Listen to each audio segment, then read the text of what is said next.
welcome to Turn the Page, the official podcast of the Syosset Public Library.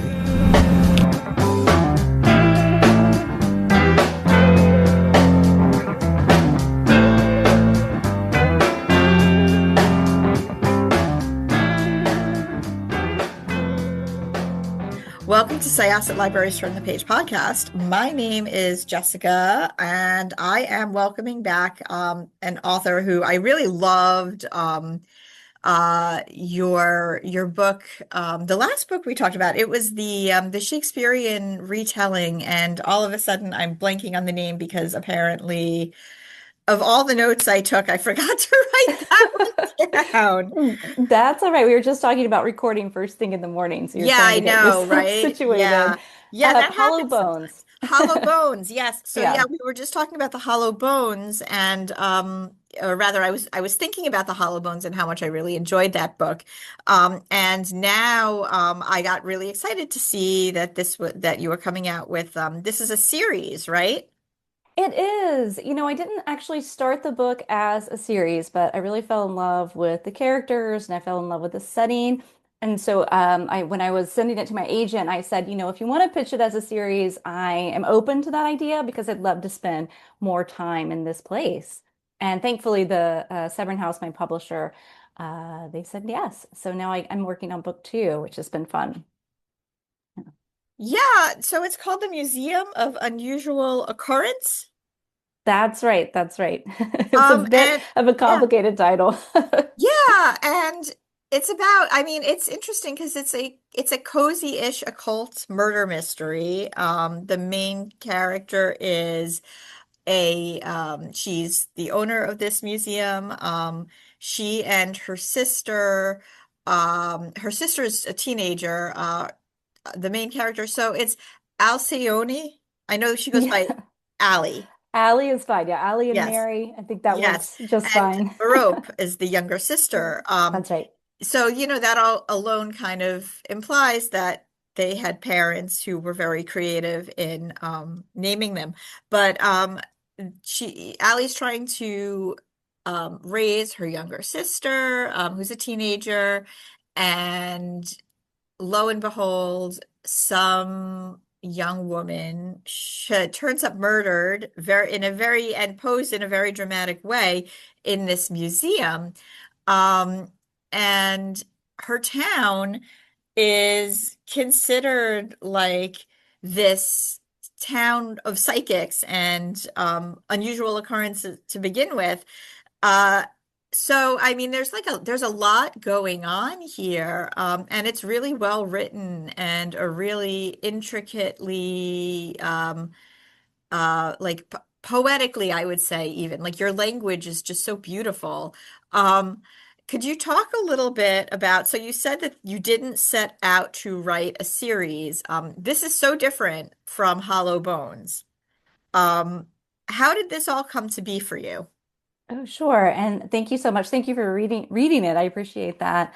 We were talking right before we started recording that I have a 5-year-old, and in November 2020, I was 8 months pregnant, and not November, excuse me, October 2020, I was 8 months pregnant, and I was watching sort of a Halloween adjacent movie every night. So I can't handle a lot of gore, but I do love Halloween, and so I was watching Practical Magic, The Legend of Sleepy Hollow, Beetlejuice, a lot of Tim Burton.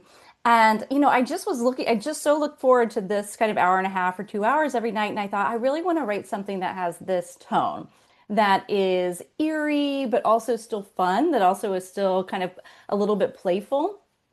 And I've never started a book with the idea of I'll have a tone.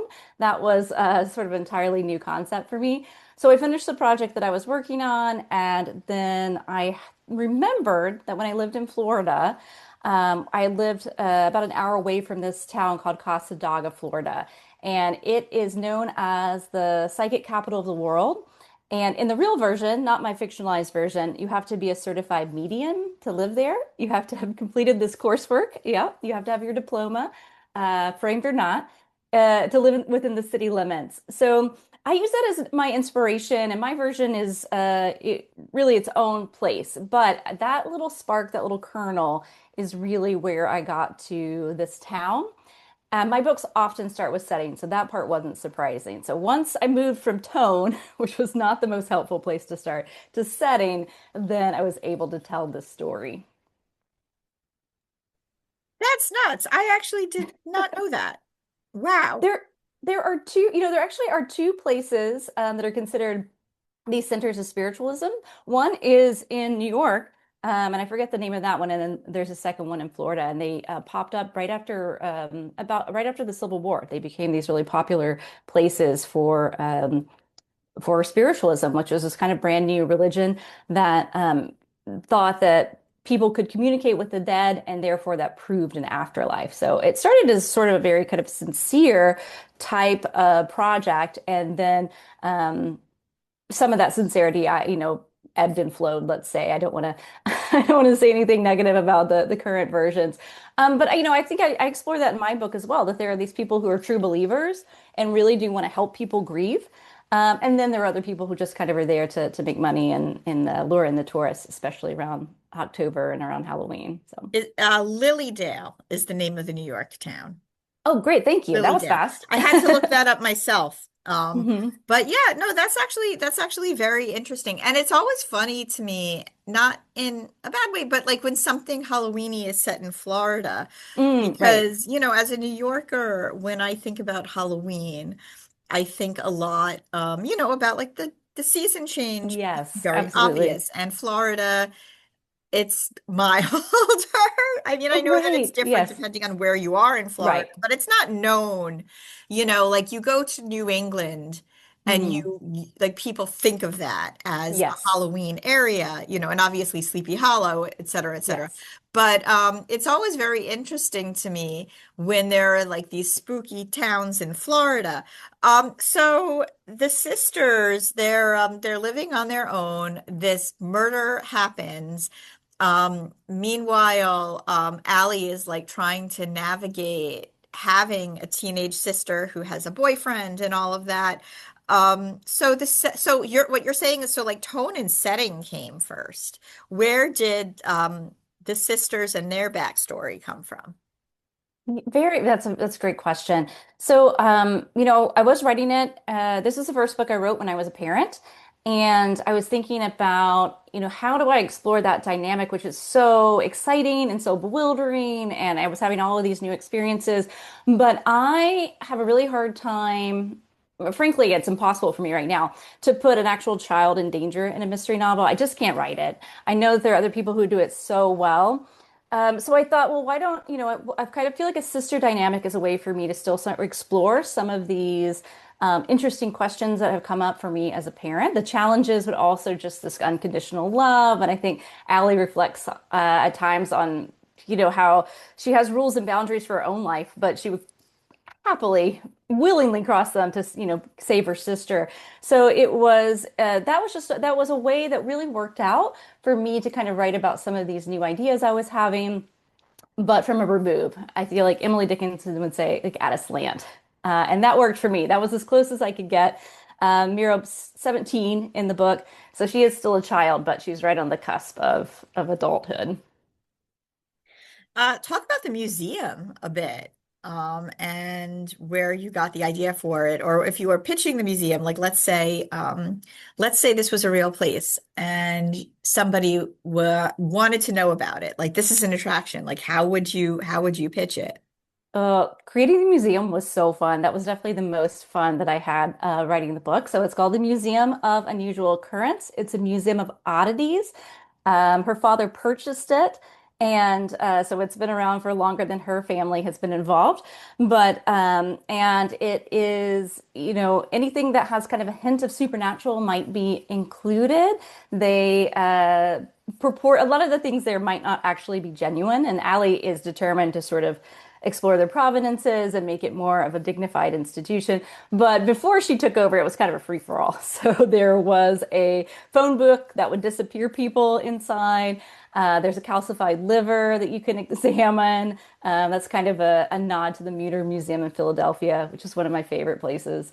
There's some handcuffs that may or may not have belonged to Houdini. So and then Allie is creating exhibits, and that allows her to kind of put her own signature touch on it. And so the body of this young victim is also she turns up in one of Allie's exhibits, which is kind of doubly unfair because Allie's really trying to make this into a place that would be not just a tourist attraction, but also maybe a research institution. So for people studying the esoteric.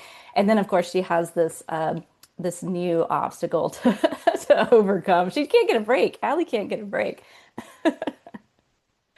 And also, this is like her hometown. It is her So, home. Yep. there's a lot of, like I think sometimes people who can't or don't move out of their hometown, like they kind of get stuck in hometown drama. And even though you want to move past high school, sometimes people who you were friends with in middle school and high school are still there and still sort of in that mindset, which is difficult when you're still living in the same place. Um, so there is kind of like this cast of characters around her, including Bud, including her ex, and um, did that all kind of click into place after you sort of came through? And did the mystery come first? That's another question.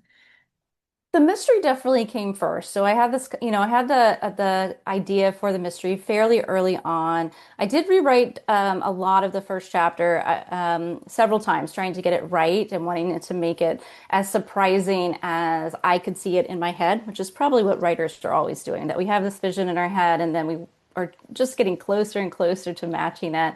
But I grew up in a small rural town in the South, so that the cast of characters came pretty easily to me. There aren't any that are based on people I know, but like you're saying, this idea of you have these connections that you can't shake. Even Allie would like to at times, but of course, in a small town, you're going to see your neighbors, you're going to interact with them.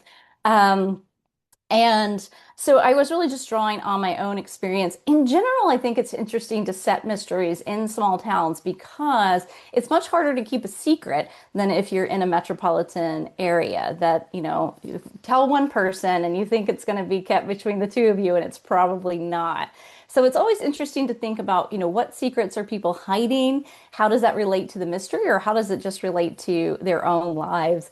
So I'm a big fan. I'm a big fan of kind of setting mysteries in small towns just because of the added personal dynamics. I feel like the characters really can develop and they can feel like genuine people because that's was my experience. You seem like you had such a good time writing this book. I did. I'm smiling the whole time. I really did enjoy writing. I had a really great experience writing this book. It was more challenging, as I said, because it was the first one when I was a parent, so I was having to juggle teaching and parenting. But I think writing something with not a light tone, it's sort of cozy adjacent is how I would describe it, but a lighter tone really made it. When I had 30 minutes, I was excited to get to it.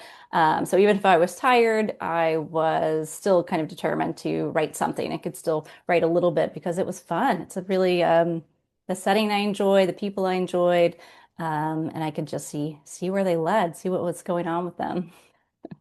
So beyond, I mean, I know that you can't really predict anything unless apparently you live like you're a certified medium. Right, yes. Um, but how many books in this series would you consider? That's a good question. I'm working on book two right now, and I have an idea for book three. I just feel like it's such a rich, uh, again, the setting to me is so rich that I feel like I could stay here for a long time, really, as long as readers will have me. I think I could explore. One thing that I'm kind of doing that's akin to what Allie is doing is sort of exploring um, some sort of purportedly supernatural angle. So there aren't any actual supernatural elements in the book, but there are, in the next book, I'm thinking about near-death experiences, which people have, there's sort of this, I guess it's on that gray area. So is it real or is it not? That really interests me, the sort of gray areas of kind of faith, science, all these things right there in that cool little, I guess that cool little Venn diagram. And I feel like there are endless gray areas to explore. Absolutely. Well, again, you write beautifully. This book was great. Hollow Bones was great too. It was this is an interesting departure. They're both good. They're so different. And that's like a real tribute to you as a writer, honestly.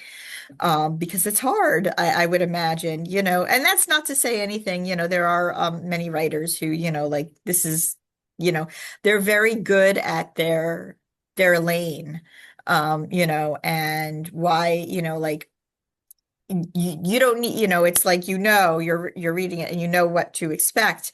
It's very interesting to read, two very different books, and they're both they're both very good. And then be like, oh, this is the same author. So good job.